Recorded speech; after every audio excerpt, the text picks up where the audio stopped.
Good afternoon, everybody. Welcome to the Rutherford Sports Network podcast. I'm John Thomas Hill, and today we're talking about the tarnished legacy of ESPN.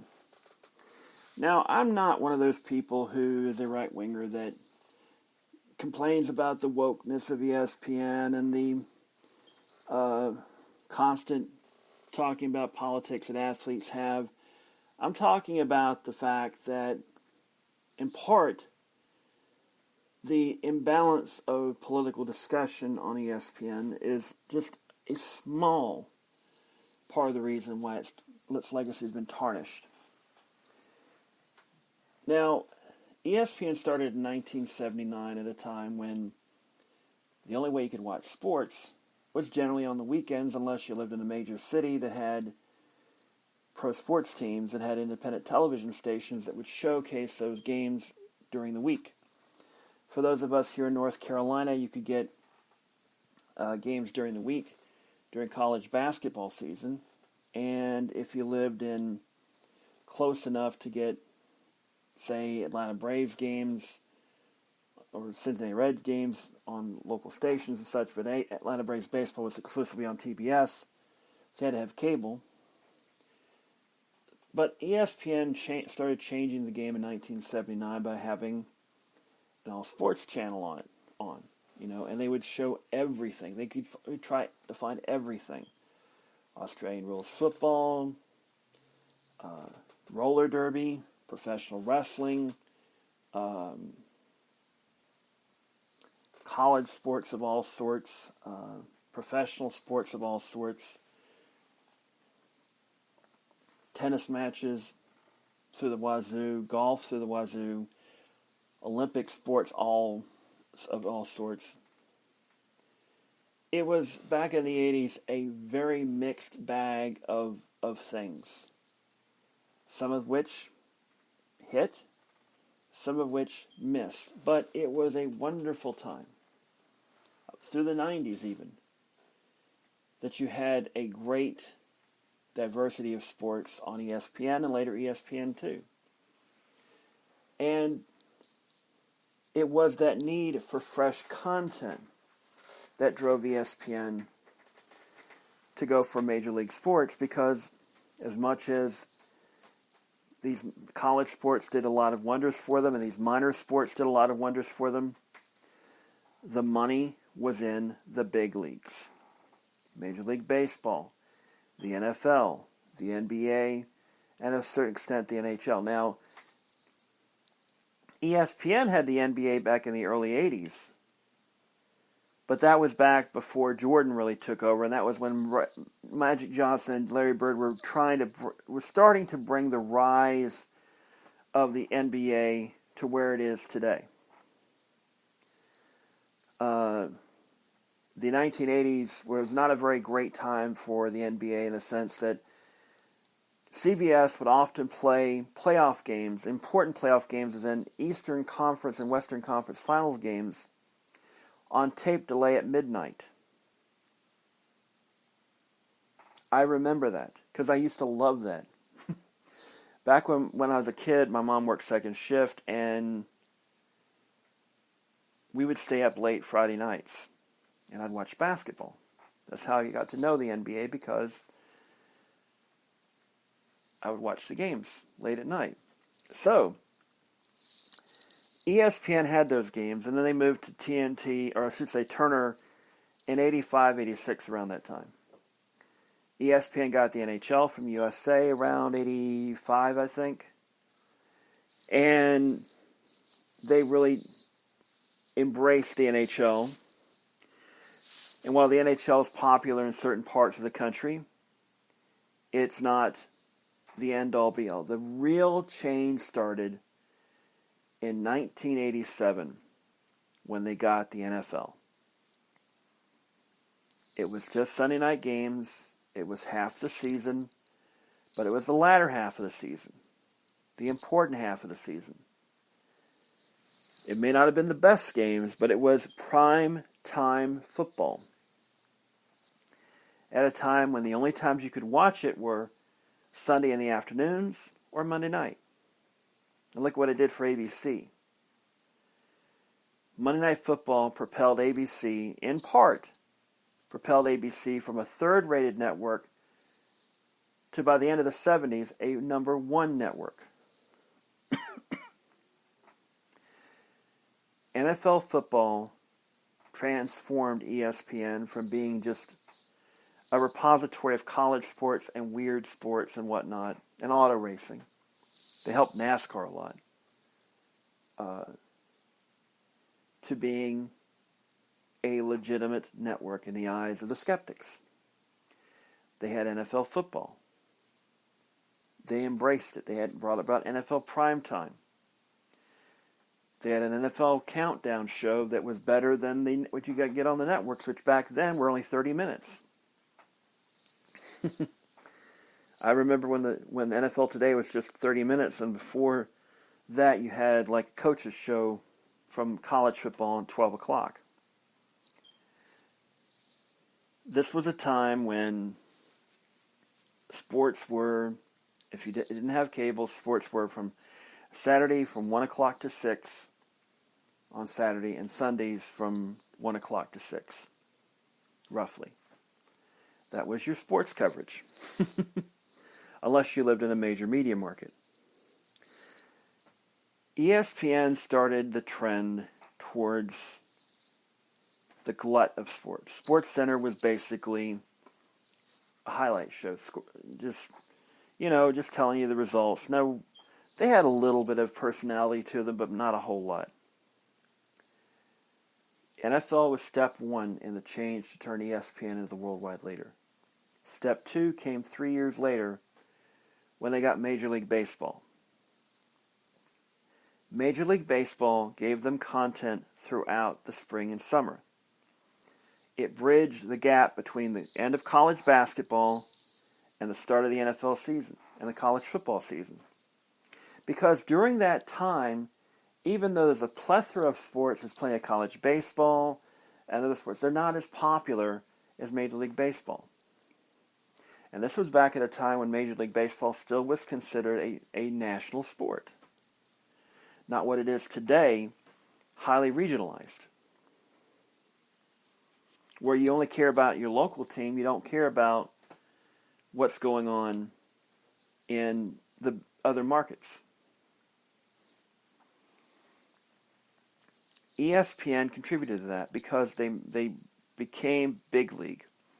And the 90s were ESPN's glory days. You had SportsCenter anchors like Keith Olbermann, Dan Patrick, Stuart Scott, Rich Eisen, Chris Berman, Bob Lee, Tom Mees, Charlie Steiner, Robin Roberts, all the rest, who were icons of sports. Almost, if not as big as the athletes themselves. Getting on SportsCenter became a big deal for athletes.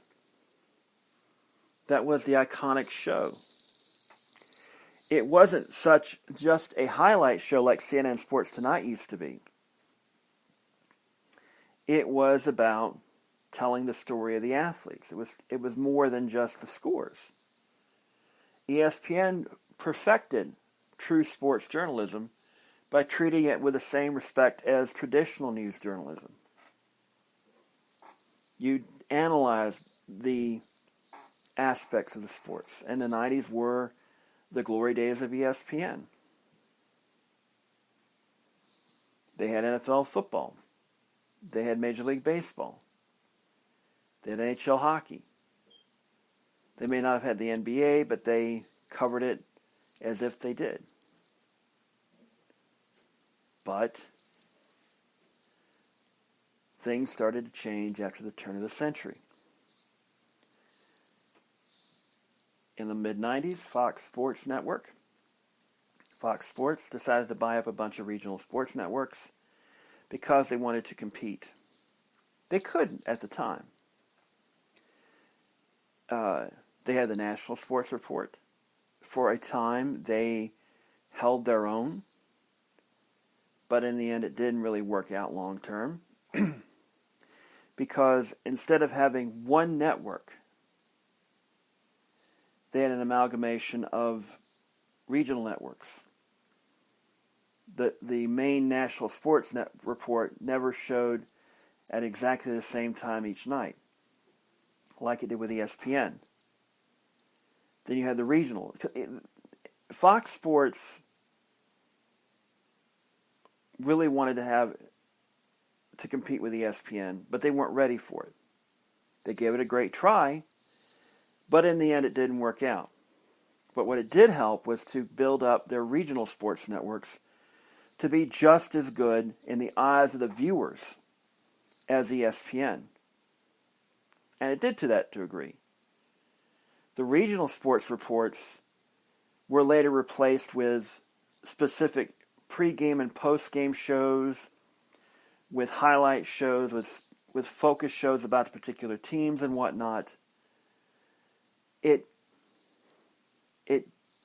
transformed from just being a local sports show to being, well, if you want to find out about the Braves, you watch this show. You want to find out about the Falcons, you watch this show. You find out about NASCAR, you watch this show, and all this. So Fox Sports Network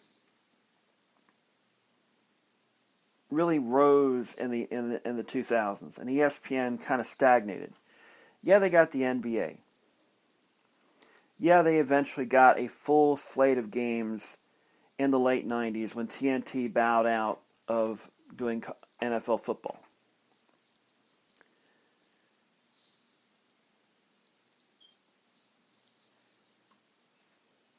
But this reliance on Major League sports took away what was special about ESPN.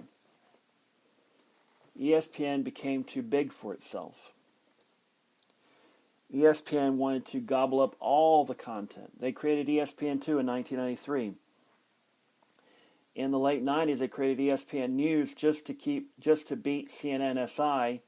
You remember that? CNN's own sports network to the punch. And of course they did. CNN SI has been dead for nearly 20 years now, while ESPN News is, well, they're around. They're basically ESPN 3. They just don't call it that. And then sometime in the 2000s, I can't remember the exact year, was it 2004, 2005, ESPNU came about. Of course, in the late 90s, they bought Classic Sports Network and transformed that into ESPN Classic. I don't even know if ESPN Classic's around anymore. And what started happening to change the landscape was that the leagues themselves started to create their own networks. It started in 2003 with the NFL Network. They stole Rich Eisen from ESPN. I don't know if they say stolen, but they got him from ESPN. He gave him legitimacy. And in time, they started airing games on the NFL Network. The NBA and the NHL started off slowly with their own networks. The NBA TV is, I think it's still a partnership between the NBA and Turner Sports. The NHL network is basically run by the NHL, but the thing is, they had their own games. They would either carry national broadcast, they would carry regional broadcast on a national level. And then in late 2008, I think it was 2009 if I'm not mistaken, Major League Baseball Network came about. And over the course of time, they got better and better at what they were doing, and their quality became just as good, especially on MLB Network and NFL Network, just as good as you could find on ESPN.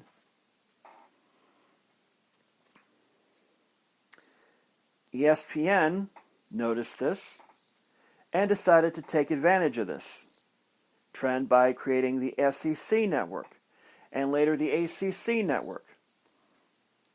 Fox created the Big Ten network in the mid 2000s. And what was once one sports network, 24/7 sports network, has become a plethora. You've got the golf channel, the tennis channel, about 3 or 4 outdoor channels, a horse racing channel.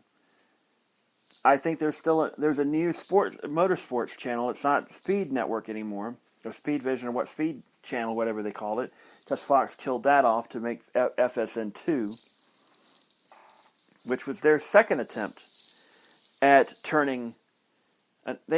Fox Sports 1 and 2 are still around,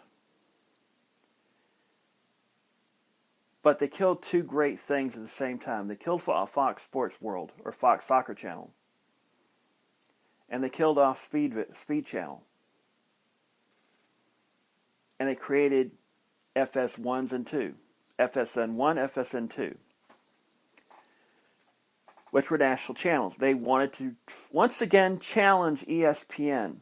They thought they had a good chance, and they're still around. But the original intent, the original attack that started in 2013 to try and take away, didn't succeed the way they wanted to. Because they came at a time, they basically wanted to resurrect ESPN in Los Angeles and Fox Sports, but they didn't realize ESPN Sports Center was dying. It's no longer about highlights anymore. It's about the issues of sports. It's about, and ESPN now has become content creation. It's about airing shows that get a good rating, but more importantly, create clips that are viewed on YouTube later on during the day that you can go and watch. Oh, I want to watch that show tomorrow. It's about going viral with opinions. The reason ESPN has legacy has been tarnished is because they became so big that ABC wanted to be them, and not only ABC and CBS and NBC wanted to be them, and Fox, the leagues themselves wanted to be like ESPN. They became so successful that they got copied. They wanted part of the landscape. And so ESPN, which made a killing at just showing all sorts of live sports, now they got plenty of live sports still during prime time, but they don't show repeats anymore. That was one of the cool things about ESPN back in the 80s. Didn't catch a game? No, you can watch it in the next afternoon. Now you've got from 6 o'clock all the way to 7. Unless there's like a tennis tournament going on or college basketball, most often than not, you're going to have talking heads constantly. They followed the path of CNN. It's all opinion shows. It started out simply with Part of the Interruption, which to me still is the best sports show ESPN has. If you want to know what's going on in the world of sports, tune into Part of the Interruption. It became better than SportsCenter. Why watch SportsCenter when you can get what you need in 30 minutes? The rest of it is entertainment. It became sports entertainment, and not the Vince McMahon style sports entertainment. It became sports infotainment. The last podcast I did talked about, in part, the way news has become infotainment. Sports has fallen the same way. It's no longer about reacting to sports news, reacting to events. It's about creating the narrative. You notice during the pandemic, ESPN had to create a whole lot of content. You couldn't continue to watch constantly the classic games and all of this, and they had to create content. The reason they were able to do that was they were already doing it to begin with. that's what's the most amazing thing about ESPN's fall from grace. It wasn't the wokeness that right-wingers talk about. It was the fact that instead of in the afternoons you maybe get NFL films show from the 1950s, 60s, and 70s. You didn't get the variety of sports. It was the same programming. It took away the specialness of it. Instead of a diversity of sports, to where it's something you might want to watch. You catch something cool and all that. Now it's like, it's just, there's not Stuart Scott, I'm sorry. Stephen A. Smith or whoever else. Le Batard's no longer on ESPN, unfortunately. And they're losing talent. They let Trey Wingo go. For Pete's sake. They've let a lot of folks go. Some of them passed away. Pablo Torre died recently. Bob Lee retired. Is Jeremy Schaap even still on ESPN? I think he does stuff on ESPN Saturday morning or Sunday mornings, which is their version of CBS Sunday morning, where they can do legit journalism. And they, of course, they had that experiment with Jamel Hill and Michael Smith, which ruined a great show that they were doing on the afternoons. They brought it to Sports Center, and that was a disaster because it went from being a critical analysis of the sports show to where it went from sports to being sports and politics and culture. And that got under the skin of a certain element of the fandom. And this is the thing. Sports has always walked that line. There's always been politics in sports to a certain degree. You go back even further than the 1960s. There's always, you could say that Jackie Robinson going to the Dodgers was a political statement. It's always been in there. To say sports should stay out of politics is ignoring the history of sports to a certain degree.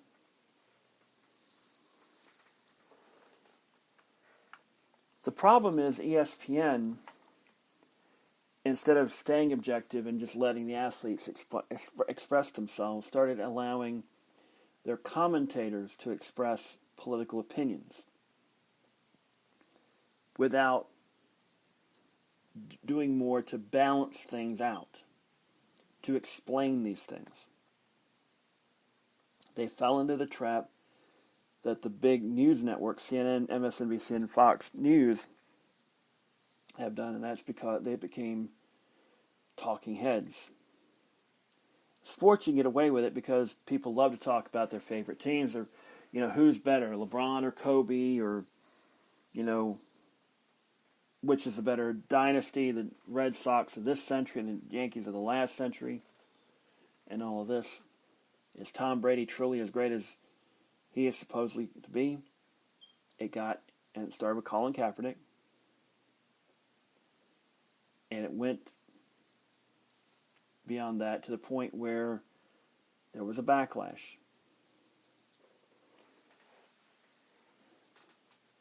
ESPN pulled back, at the same time sold themselves out. The problem, of course, is there's so much competition out there.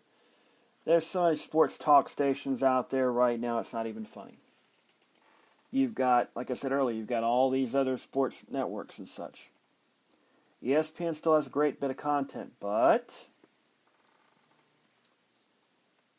the pandemic has exposed that ESPN isn't as big and the money isn't as bottomless as they would like you to think.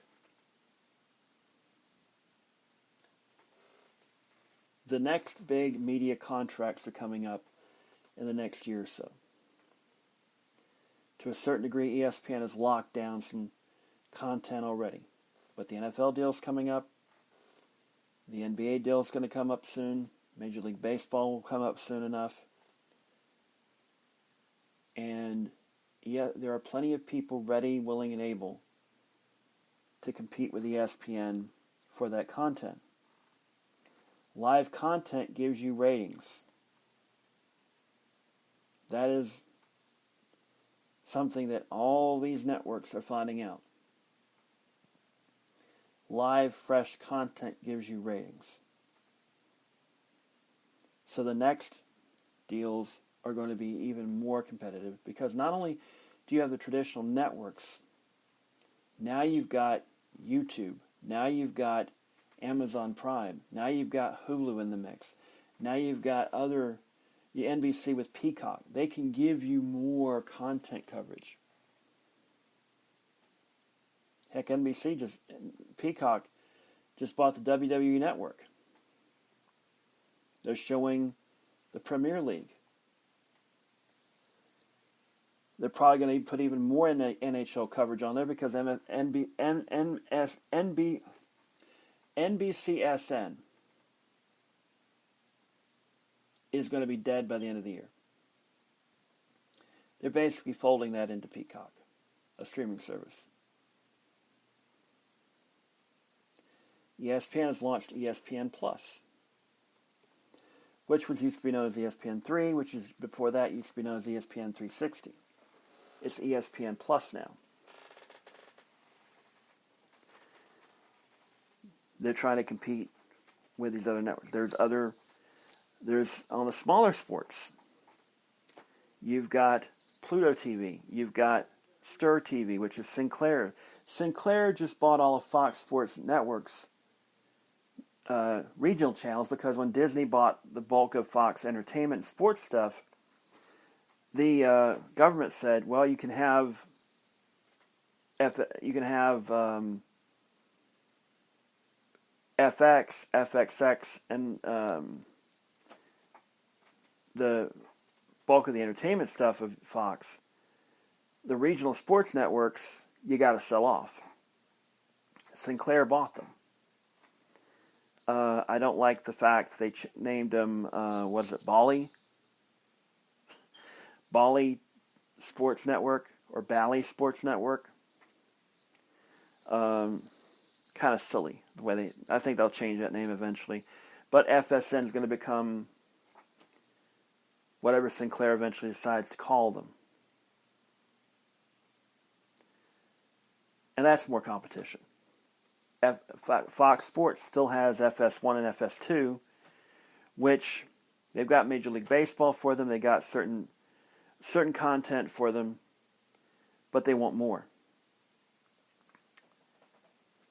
CBS has CBS All Access, which is about to become Paramount Plus. They'll be looking to put content. I'm sure CBS Sports Network may very well not be long for this world. But I think that the next contracts are going to be very, very big. And ESPN's future is on the line. ESPN itself is not going to go anywhere. ESPN 2 is not going to go anywhere. But you could make the argument that ESPN News, ESPNU, might have outlived their usefulness. Because, hey, you've got the SEC network, you've got the ACC network, you got the Longhorn network, which will eventually, in my opinion, will become the Big 12 network once the deal is done with exclusive deal with University of Texas. When all that is done, what you're going to see is ESPN shrinking because of competition. How do they respond to that? Well, they can't really respond a whole lot because they've put themselves in a corner. They're the old guard now. Whereas 40 years ago, they were the new kids on the block with ABC Sports, NBC Sports, and CBS Sports, the old guard. Now, ESPN's the old guard. They're the standard bearers. They're the ones that created this monster, and now the little monsters are trying to eat up the big one. Sort of like how CNN helped to create Fox News and MSNBC and a bunch of other media. And the more I think about it, the more I realize that ESPN may very well have created their own undoing by becoming so popular in the 90s.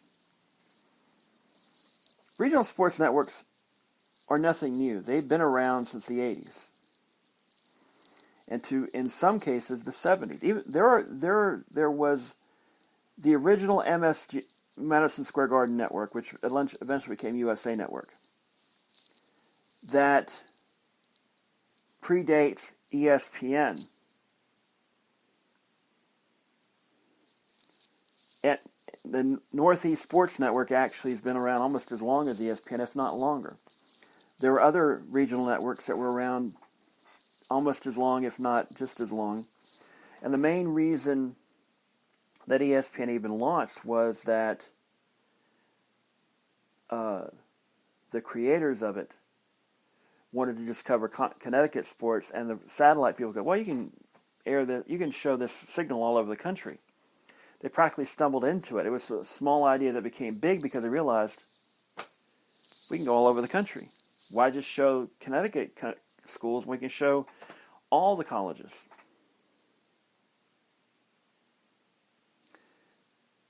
Do yourself a favor and read James A. Miller's book. And let me make sure I get the title right.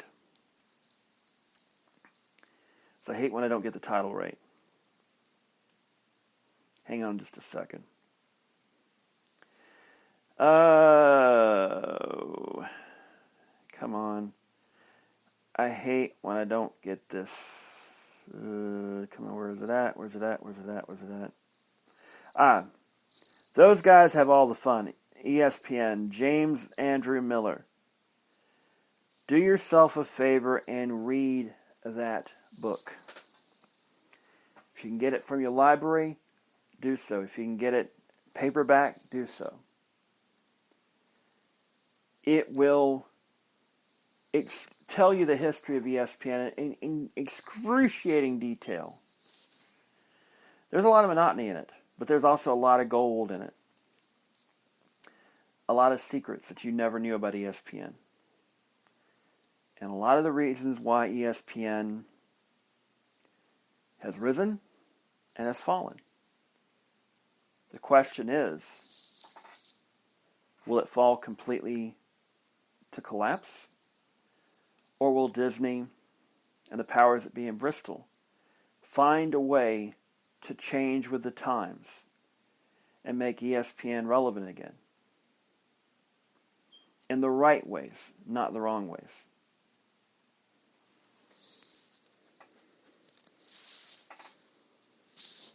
Will it give in to the critics? Or will it continue to stay the course? Or will it do both? That remains to be seen. But in the end, ESPN is what you want it to be. ESPN Plus is a tremendous amount of content. If you get the Disney, Hulu, ESPN bundle, it's a great bundle to have. You got plenty of great Disney content. Hulu's got a bunch of cool stuff on it. ESPN, if you're a sports fan, ESPN Plus is a godsend. Yes, they don't have ESPN and ESPN Plus 2 yet. I think that could very well come down the pipe. Sports rights are what's keeping ESPN and ESPN2 from streaming on ESPN Plus. But eventually, it's going to happen. The media landscape has changed so much in the last 20 years, even the last 10 years, that if you're stuck in the 80s and 90s way of thinking of things, you're left behind. And back in the 80s, ESPN was the cool network, the sports network. You could find cool stuff to watch all the time. Now, talking heads. Lots of talking heads. Just like CNN, just like Fox News, just like MSNBC. A lot of content, but nothing special.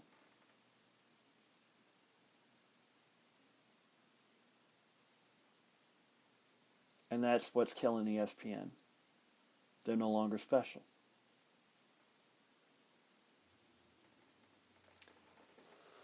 That's where we'll end it for now. Good night and good luck.